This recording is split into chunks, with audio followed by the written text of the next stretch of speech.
Now coming to the fourth video and last video, this is really important. What is the step-by-step approach to cover the economy? So we have already gone through the syllabus in the part 1. We have gone through the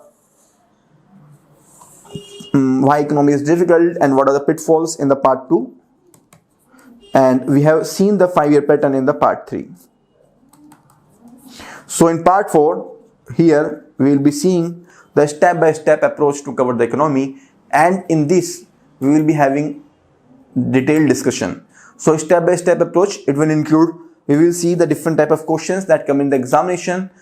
They include the concept, current affairs, test, how to cover the concept, how to cover the current affair, how to cover the test practice and everything. So step-by-step approach. So if we go for the step-by-step approach, first, to understand the previous year pattern and the depth to which the questions are being asked, we have to glance the previous year questions. Even if you are a fresher or you have already appeared in the examination once or more than once, still I will say please go through the previous year papers again and again. Why I am saying that? Because that gives you an opening to really check what is going on inside the examiner's mind, right? So that gives you an idea about which topics are important in the examination. So this glancing of previous year questions is really very important. Once you glance through the previous year questions, you should build the foundation. That means you should focus upon the static concept, right? So for the static concept, you should go through the standard books. The standard books can be any. It can include Ramesh Singh, Shankar Ganesh, Shriram IAS, or anything, right? And if you are going through any particular classes, then trust your faculty, then you don't need to go through any book, right? However, you still should go through the NCERT, right? Then you should apply this concept through the current affairs. We will discuss about the current affairs. You should revise regularly and you should do the MCQ and the previous year question practice. So first of all, glancing through the previous year questions. So first we will see the different type of questions that come in the examination. So the questions, they can include the concept, they can include the data and facts, the government schemes, the organizations, reports and rankings. So these are the 5 major categories of the questions that appear in the examination hall, right? So we will see the example from each of them. First, the question from the concept.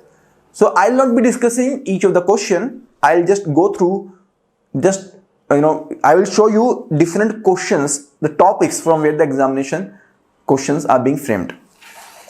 First is capital adequacy ratio. Capital adequacy ratio is, one of the concept which is based upon the Basel norms, right? So this is a concept. So the questions are coming from this concept. However, this concept is in news because of recapitalization and because of the NPA crisis, because of the banking crisis. So this concept is static. You should go through this from the static book. However, this is in the examination because this is in the news, right? Similarly, in the concept, this concept is based upon the current affair. This is purely current affair concept. So here, the question is about currency crisis. So this currency crisis, what are the different steps which can reduce the currency crisis? So this is purely current affair question, and still this is having the concept. So in the current affair also, it is not only the data and facts, but also the concept which are important. Then data and facts. So second type of question that appear in the examination, they include the data and facts. So in the data and facts, for example, you can see over here, the tax revenue as a percentage of GDP of India has steadily increased in the last decade. So the question is asking a pattern, right? It is not asking some numerical figure.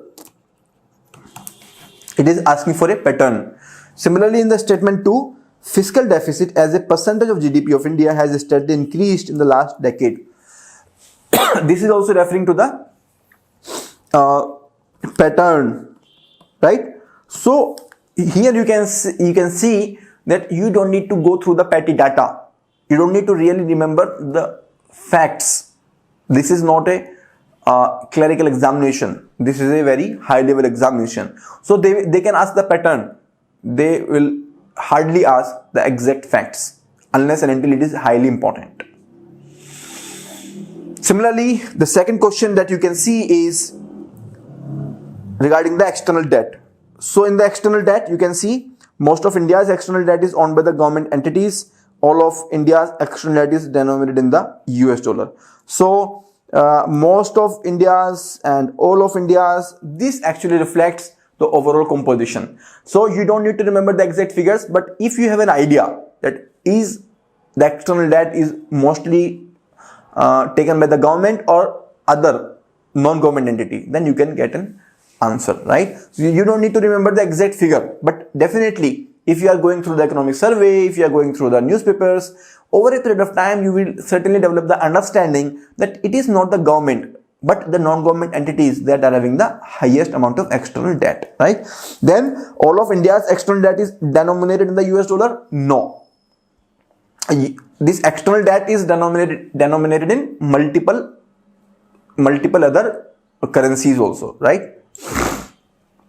This is the third type of question, government schemes. So here the government scheme is National Food Security Act 2013. This question came in 2018. So this question is asking about the different clauses, and if you are having a good idea about the government scheme, then this question becomes very, very easy. Fourth area is the organizations. In the organizations, for example, they have picked up this international organization, which is Asian Infrastructure Investment Bank. So they are asking about the membership, the shareholding, and again the membership. So in the international or Indian organizations, you should focus upon the different members, what is the agenda, how is it related to India. Then they are also asking the domestic organizations, right? So in the domestic organizations, for example, they have asked this Petroleum and Natural Gas Regulatory Board, right? So in this they have asked whether this is set up by the government of India or what is the task and who will file the appeal against the PNGRB order. And last type of questions is about reports and rankings, right? So here you can see this question is about global competitiveness report. So who has given this global competitiveness report? This is the question. So these are the different 5 categories from which the questions are being asked. So we have gone through the previous year question pattern. Now we will see how to build the foundation, right? So for building the foundation, first you should buy these NCRTs. The NCRT of the 10th class, 11th class and the 12th class. So this is the 11th class NCRT, which is important for the mains perspective, which is actually talking about the Indian economy. This 12th economy, macroeconomy is important, right? Microeconomy you can ignore. Hardly there will be single question, occasionally. So you can ignore this microeconomy, right? If you have time, then you can go through. But you must go through this 11th class Indian economic development and 12th class introductory macroeconomy. These are must. You should build the foundation because the language that has been given in these NCRTs is very, very simple. You will be familiar with the terminologies, right? So once you are familiar with the terminologies, then you can be you can feel very easy in the examination. Then there are certain standard books, Uma Kapila, Kaushik Basu, Ramesh Singh. This Uma Kapila and Kaushik Basu, they are important for the mains perspective. They are not important for the prelims perspective. Then there are many books. So whichever book you pick, first of all, you should pick only one book. You should focus upon the terminologies, those terminologies which have been asked in the examination. You should not go through each and every concept. For example, this Ramesh Singh book, this is very, very thick and big. In the examination, they don't ask so many concepts. In the examination, they focus upon certain fundamentals and the recent concept. But this book is having the concept which are outdated, which don't find their place in the news and which are not even fundamental. So you need to be really careful and really see that whether you are spending the time at the right place or not. So we have seen the previous year question, we have seen how to build the foundation. Now comes the third part, that is how to apply the concept, how to cover the current affairs. For covering the current affairs, nowadays Indian Express newspaper is highly important. So in the Indian Express, there is one single page devoted to the economy and it gives very good news. Then there is one page that is explained. So in the explained also, once in a week or maybe once in 2 weeks, 1 or 2 news from the economy will appear, right? So this explained section is also important. Then there is one box that is telling numbers. This telling number is also in the explained page only. You will find certain data and facts here, but again, don't overdo. Don't go through each and every number that is appearing in the telling number, right? So this is about the Indian Express. Indian Express is becoming more important than Hindu as far as economy is concerned. Then every year economic survey will come. In the economic survey, if we see this year's pattern, then it is the volume 2, which is important for the prelims. Volume 1 is important for the mains examination. In this volume 2, you will find they have given the recent developments in the banking sector, in the external sector, inflation, public finance, economic growth and development, social sector, sustainable development. So you should compile the recent pattern and you can use that in the examination, right? Then we have Yojana and Kurukshetra. In the Yojana and Kurukshetra, if you see from the prelims perspective, you will find certain government schemes, certain data. But again, you don't need to read each and every line. You can go through any gist from any particular institute. Then budget also comes every year. In the budget, you should go through some important numbers and you should go through certain recent government schemes and certain concepts which have been introduced recently, right? Then there is India Yearbook. In the India Yearbook comes every year, and this India Yearbook is focusing upon the government schemes. This government schemes you should be going through, and there are certain areas which are important from the India Yearbook. I will tell those also. So this is how you should go through the current affairs.